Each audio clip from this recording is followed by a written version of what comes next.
everyone. This is State Representative Kate Lipper-Garabedian. Thank you for joining me for Conversations with Kate. Today we are joined by Melrose Mayor Paul Brodeur. It's so nice to see you, Mayor. It is terrific to be here. It's good to be on the receiving end of one of these. Right. You have your own series that's been going on throughout your time as mayor, which has been so critical to be communicating as much as you have with the community, everything that's been going on. I don't think you need much of an introduction. You are completing, I think, your third year now as the mayor of Melrose. Yes, ma'am. And before that, when you were elected as mayor in 2019, you, of course, represented the 32nd Middlesex District, my district, for, I think, 8 years. Nine. Okay, including, as House Chair of the Joint Committee on Labor and Workforce Development, where you ushered through some really critical state policy. Did a lot of good stuff. Yes. A lot of help. And of course, I think the community knows you're a proud product of the Melrose Public Schools. You and your wife, Liz, have lived here in Melrose, where you've raised Ethan and Sam, your two sons. Got to see them just earlier today, walking through. So thank you so much for joining me. I really appreciate it. No, it's great to be here. Great way to spend a Friday. Excellent. So why don't I talk a little bit about how the job for you has evolved as mayor over these 3 years? It's been, unpredictable what you've had to deal with, but really curious to hear about how that experience has been for you. A lot of challenges, a lot of fun, a lot of great things to go along with some of the challenges that everyone knows about, right? We had COVID really start up or become an issue right after I came in, or a couple months after I took office. Right. We had a lot of, we really had a reckoning around issues of DEI and Black Lives Matter that really came to the fore, and the community has stepped up to try to make progress in that area. Yeah. It's a long haul, to be sure. We're coming out of COVID, hopefully, and there's a lot of opportunity. There's a lot of opportunity in kind of a post-COVID world with some of the investments the city is making, with some terrific help from the legislature and obviously some of the federal money that's come our way. So we're excited. We're excited about the next few years, for sure. I'm excited for you. I just think I was exhausted thinking about everything you had to take on right away. In a way that was totally unanticipated, when obviously the campaign cycle was going and you were thinking about what would be the big pressing issues for Melrose. I don't think a pandemic was on the list for anyone. It was not on the list. There were some dreams. And it was funny. We went through some of the promises really that I made during the campaign, and was a little bit surprised by how much we've actually got done off that list, given the way things kind of shook up, right? Sure. And you certainly, you know better than anyone, from starting at the State House in April and then probably not actually entering the building other than to be sworn in. That's right. For over a year, I would say. Quite a while. Yes. And I know from my experience that must have been very tough, because a lot of it's about relationship building and being able to connect with folks, and that really wasn't happening. No. Across government, Right. for someone new. You really, you wouldn't know it today to know that's what you went through, but you did a great job navigating a very, very unique situation. Oh, it was a team effort for sure, local, state, and across different districts. So let's talk a little bit about some of the major initiatives that are underway for the city. We're entering a new fiscal year. Start July 1st. You went through a budget process again. Would love for you to be able to highlight and hold up some of the really great work that's happening here in Melrose. Probably the thing that I'm most proud of, that I think is really supporting a wide range of our residents on a day-to-day basis, is the expansion we've done to our health department to make it a health and human services department. We've brought in some more social worker resources, some staff in that area. They're doing a terrific job. Pleased to highlight them in another podcast that'll be coming out. Yeah, and folks will be impressed, and it's really important. I very much appreciate you having them on, because it's important to get the word out, right? The resource is there, but folks don't know about it.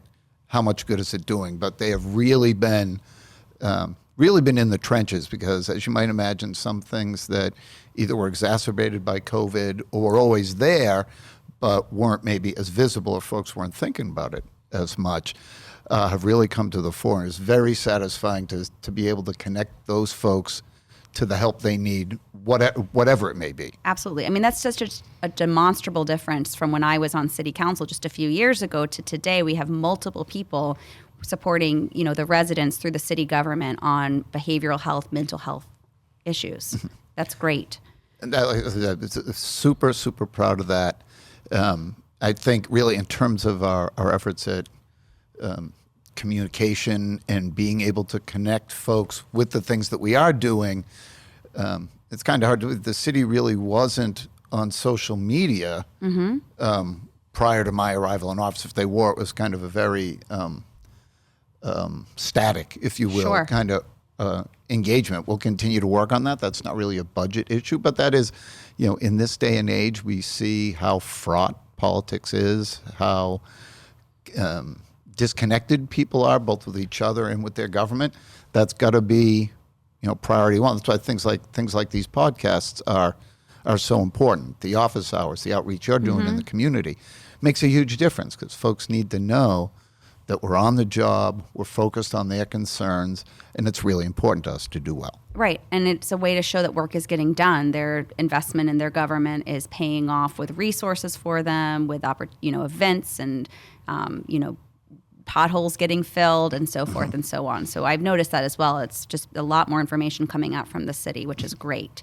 It involves people in the process, and it helps them know that what's happening. I remember something else that's always been important to you and obviously to the residents is sort of the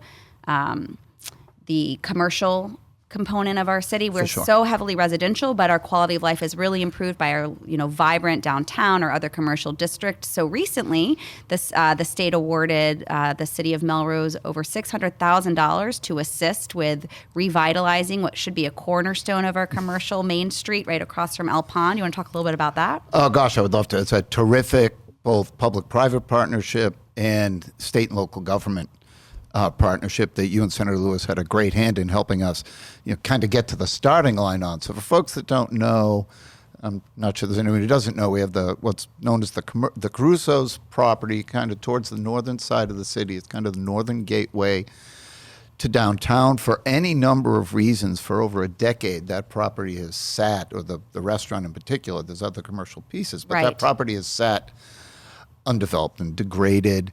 There was some kind of probate and legal reasons for that, but it is now under new ownership, and the real obstacle to developing anything on that property, even quite frankly status quo, is that there's a culvert that runs directly underneath the Caruso's property, and you really can't build anything on it if that culvert is there, particularly it's in a very kind of rough state of repair.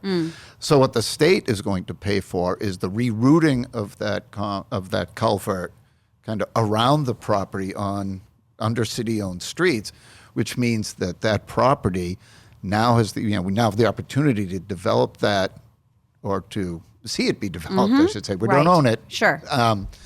To really turn that, it's a real opportunity that wouldn't have happened without that assistance. That is, just such a wise use of government dollars to support the private sector. It's the spark, it's the catalyst that'll let us move forward. And the work that the planning and engineering on the city side did to make sure that technically we can pull this off, and the joint advocacy of the city and you and Senator Lewis to make sure those dollars actually land in Melrose is huge. Is huge. And we're looking forward to more of the same. Yes. That's for sure. There's a lot of opportunity out there. I have not lived here as long as you, but that has always been an eyesore in the time that I've been in Melrose, and also just clearly a potential gem, given its location, to your point, right at the north of the downtown area, and then across from our lovely El Pond. So having a mixed-use development there will be tremendously important for housing opportunities, for commercial vibrancy. So it's great to see, this moving forward. And it checks a lot of boxes. A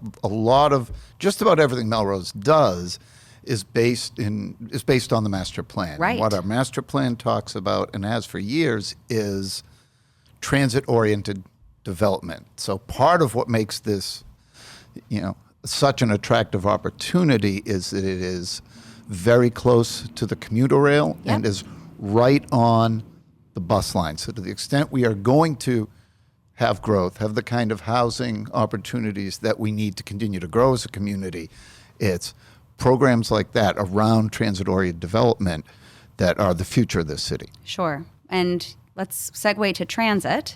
You and I were together with the Melrose City Council earlier this month, and Senator Lewis joined, of course, as well, just to talk about the state of affairs for the Orange Line. We're in the middle of a month-long shutdown so that they can really advance a lot of necessary capital improvements to improve safety. Of course, that comes with incredible pain for commuters and families at this time. And so we're hopeful, that they can get as much done as they've suggested they will be able to in the next month. But there's going to be a lot more that has to go into Orange Line, to commuter rail. Buses have been reduced during COVID. I mean, the MBTA is dealing with a staffing shortage, which exacerbates all of this.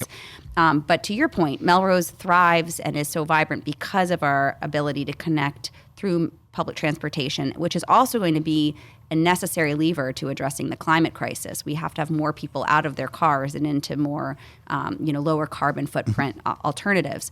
So thoughts on, where we're heading in this and, the way that you'll be leading on this, I know continuing to, I certainly have it as a top priority for me. I'm hoping to have, someone from the House come and talk about our transportation outlook in a future podcast, but love to hear your thoughts on this. You put your finger right on it, that transportation affects everything. It affects housing, it affects climate, it affects economic opportunity, and we just need to do better. I mean, you can't be a world-class city or world-class region without safe, affordable, reliable public transportation. We just don't have that right now. I think there needs to be a lot of soul searching about what has gone on over the last 40 or so years. Matter of fact, Joan Vinoki, a Melrose resident and Globe columnist, just this morning revisited kind of the history of tea and tea reform. I will say I haven't had a chance to read it. Yep, I'm making a note right now. Yep, she usually does some very compelling work, particularly in kind of investigative pieces like this. We've known it for a long time, but we've got to do better. And I recognize a lot of things have gone before. At this point in time, we've got to, job one is to get it back up and running. Right. That is just critical. And then, for the long term, we've got to, obviously, new governor coming in, there's probably going to be a new management structure. I think that will serve us well, but we need to focus on everything. And my current passion that will have to sustain for a while, I suspect, is electrification of the commuter rail. It's another thing that checks a lot of boxes. It's environmentally friendly. It improves the system. It makes it quieter, makes it more efficient, allows you to do more runs further out, which helps on housing. If folks from a little bit further out are confident that they can get access to Boston from folks from places where real estate might be a little bit cheaper. Right. That's a piece. It's not the whole thing. But it really would be, a regional economic driver well into the future. Yes. And I think the legislature will be a willing partner with the new governor in thinking about ways to continue to accelerate investments in that and sort of building out the electrification for our public, vehicles, certainly buses as well, et cetera. So that's great.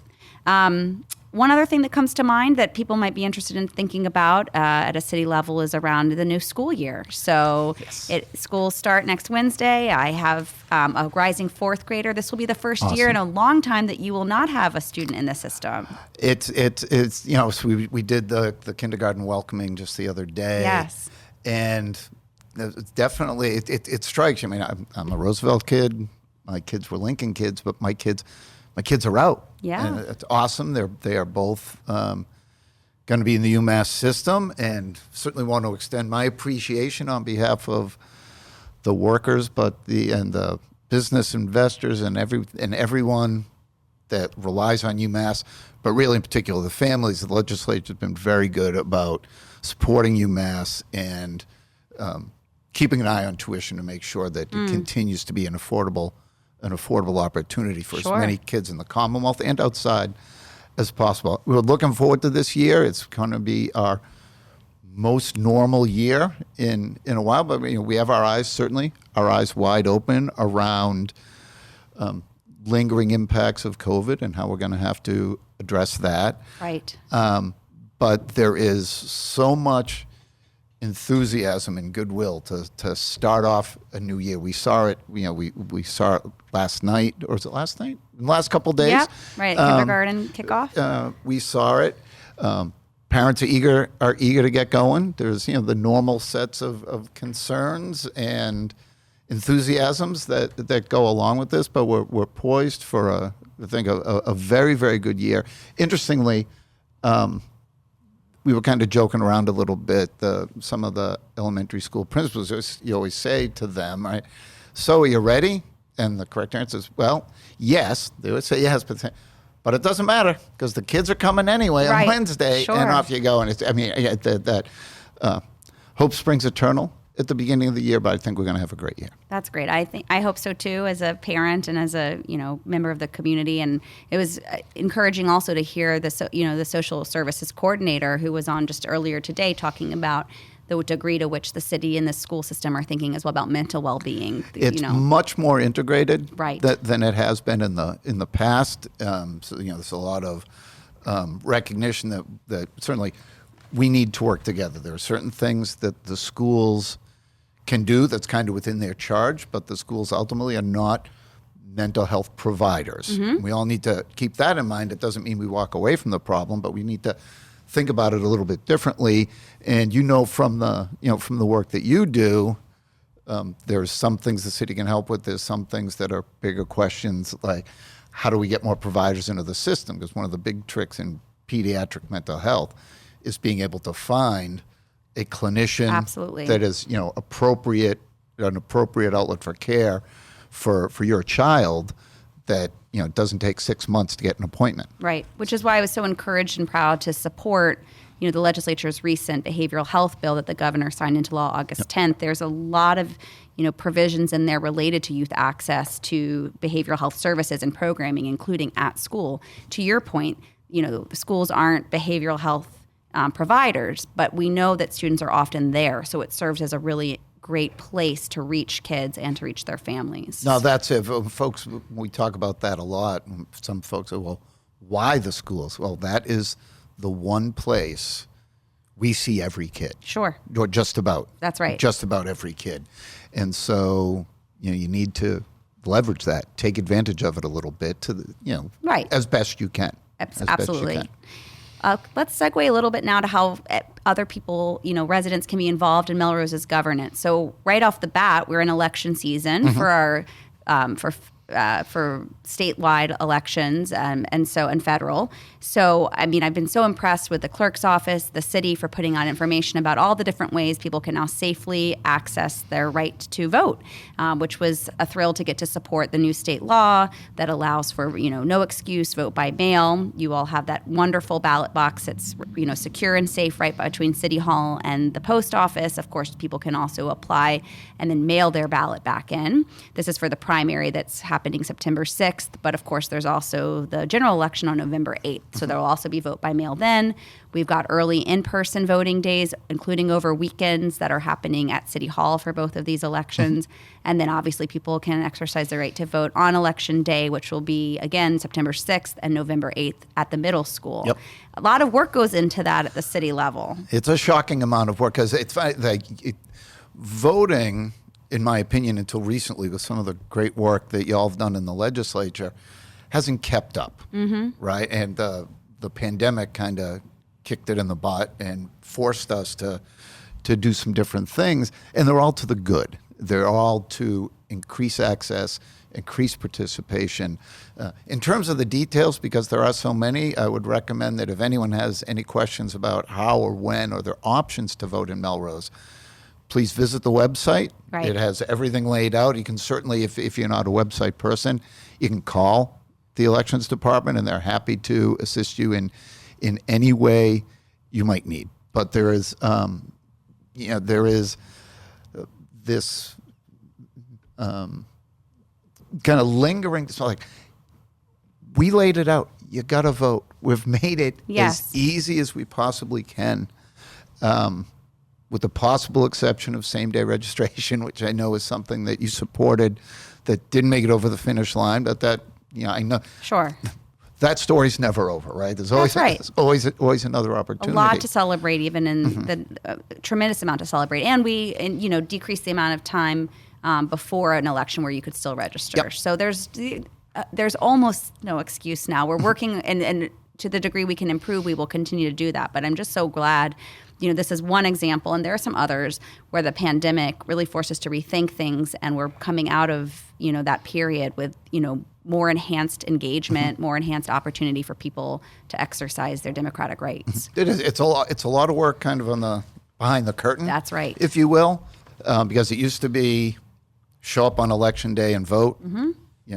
You come in and give your registration form, and maybe you'd try to navigate a fairly convoluted absentee ballot process.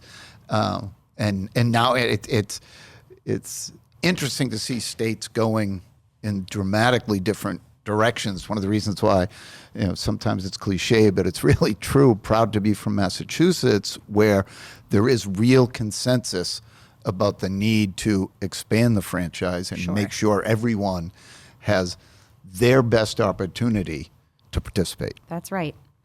And on that note, what are some ways that residents can participate in city governance and being involved in things that are happening? Some of the things you may have talked about earlier, or other initiatives, down the road. Yeah, so there's a ton, right? There's always opportunities on our boards and commissions. We just put out a call a while ago for ZBA members, Zoning Board of Appeals members. We got a tremendous response from that. That's so great. good, as a matter of fact, that several of the folks that expressed interest in that, and there's only so many spots we can fill, right?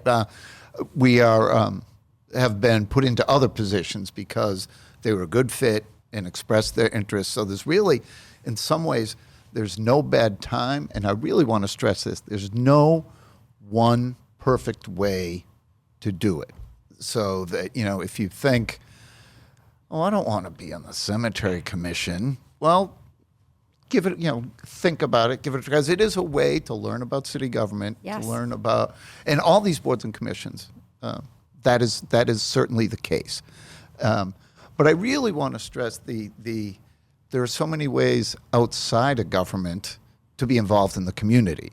And folks shouldn't really overlook that. You don't need a title or a position or necessarily a formal role. There is a million ways to get involved, depending on what your interests are in the schools, particularly in arts and culture. Mm-hmm. Certainly sports, both at the high school level and with our user groups. I just got an email about if I want to join adult, basketball or soccer. Thinking about it. Oh, do it. I will not. But there really are. And even if you're just looking for something to do, right? That is a way to get to know people. You don't have to be a superstar. You can just try it out. It's just a great, fun way to meet people and connect with your community. Absolutely. Well, you do so much connecting with the community. You're out everywhere. We're working on a lot of things that we've talked about today. But I'm hoping that your family also got away for just a little bit this summer. Any summer, activity or vacation that you took that you could share? Oh my gosh, we did for first time in, I want to say, maybe 3 years. We actually got on a plane and did something. We flew out to Arizona in July. You can certainly question the wisdom a bit of going to well, it was Arizona pretty hot in here July, too. But I don't think I missed much. But it really is, one of the amazing things about this country is it's so many different places rolled into one.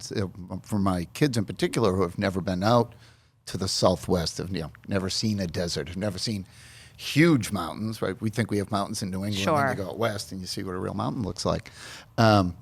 And being able to be on, in indigenous land and learn a little bit more about that.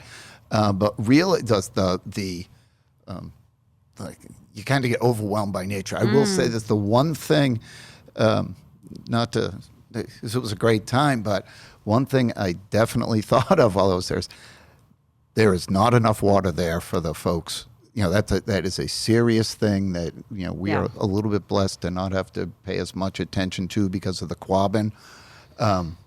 But, hanging over the trip a little bit was Yes. this idea of climate change and really needing, to take steps over the short term and long term to make sure that, my kids can take their kids. You can, Absolutely. you bring your, as a grandma, maybe you host that trip, and that, it's cool enough to actually be able to circulate there. It's a big deal. It's a sobering thought, and maybe you had sort of an inline to Joe Manchin, because since your trip, Congress came around and the Democrats, passed an incredible climate bill that the president has signed into law. You also saw the state legislature here, me included, pass another climate bill that the governor has signed. And then, of course, Melrose has been highlighted as one of, a leading community in Massachusetts around our climate work.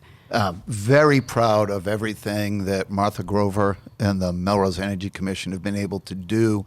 And what I think a lot of other communities are kind of paying attention and looking at us, which is terrific. Mm-hmm. And what they're learning is it has to be a sustained effort. Folks forget that Martha and the Energy Commission, but really Martha has been leading on this for a decade. Right. Because of wise investment the city made when an important piece of state legislation, the Green Communities Act, came up. We jumped on that under Mayor Dolan, mm-hmm. and have sustained that effort. And we to a certain degree, we've taken care of a lot of what we think of as the low-hanging fruit, but we continue to move ahead. We just put out in July our net zero action plan, and we, connected to that, we have instituted what I guess I would call an electric first vehicle policy, so that we still pay attention to the economics. Don't get me wrong, but we will do a careful analysis before we buy any significant vehicle to make sure we're doing, that it pencils out, but it pencils out including long-term costs, including fuel and maintenance and energy. And we think there's going to be real opportunity, particularly because of the help that the state and federal government are lending to this effort. We are very well poised to take advantage of it. Great. Well, not surprised to hear that, and really appreciate the time to learn more about some of the other initiatives that are going on here in the city of Melrose. Melrose Mayor Paul Brodeur, thank you so much for joining me today and for all the work that you're doing. Thank you, Representative, and keep up the great work. We're lucky to have you up on Beacon Hill. Thanks, everyone, for listening to this Conversations with Kate. Be well.